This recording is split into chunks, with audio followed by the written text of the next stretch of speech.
Once upon a time, in a world much like ours, there lived a young man named Omar. Now, Omar thought that books were boring and reading them a waste of time. In his opinion, a good way to spend an afternoon was playing video games or hanging out with friends, not spending it reading a book. "There's nothing in this book that I don't already know," he would say, flipping through its pages.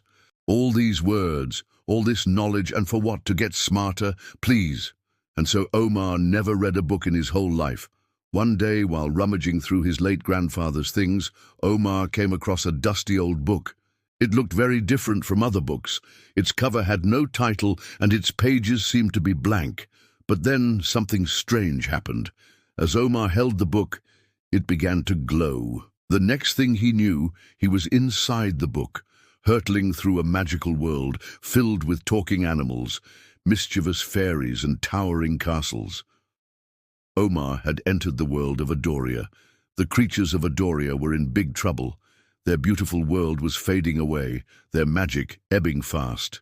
They could only be saved by the legendary hero from beyond, a hero who was destined to enter their world and restore its magic. Only one problem, though. Omar wasn't a hero, didn't want to be one, but soon found himself swept up in their quest anyway. He traveled to the crystal caverns to find the legendary starfire, the only thing that could save Adoria. But on the way, he met a talking tree named Whisper. Whisper was very wise, having lived for hundreds of years, but unlike Omar, he loved reading books. "I love to read because it lets me learn new things and go on adventures without leaving my home," he told Omar. "It lets me explore fantastical worlds and meet interesting characters." Then Whisper did something that surprised Omar. He took the book that Omar was holding and began to read it.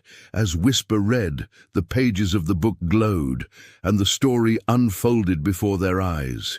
They flew over magical lands and dangerous seas, battled fierce dragons, and made new friends along the way. When they finally reached the crystal caverns, they were attacked by an evil wizard who wanted to steal the starfire for himself. But now that Omar had heard his story, he felt like a proper hero. So he fought the wizard and won. The grateful creatures of Adoria cheered for their hero, but as the celebration began, Omar noticed something. All of the creatures were holding books in their hands, and he realized that they had been sharing their stories with him the whole time.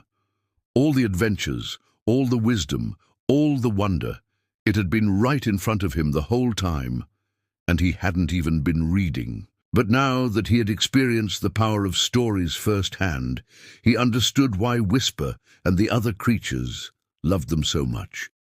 Stories make us smarter, braver, and kinder. They teach us about the world and the people in it. They let us experience new things and meet interesting characters. They help us understand ourselves better. Stories are an adventure, a source of wisdom, a reminder that there is always magic in the world if we just open our eyes to see it. And when we share stories with others, we share all of these gifts with them too.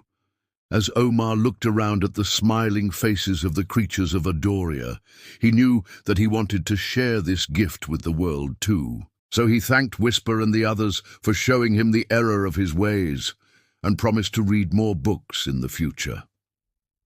Then, with a wave of the old book's magic, he returned to his own world. Back in his room, Omar opened up a book for the first time in his life.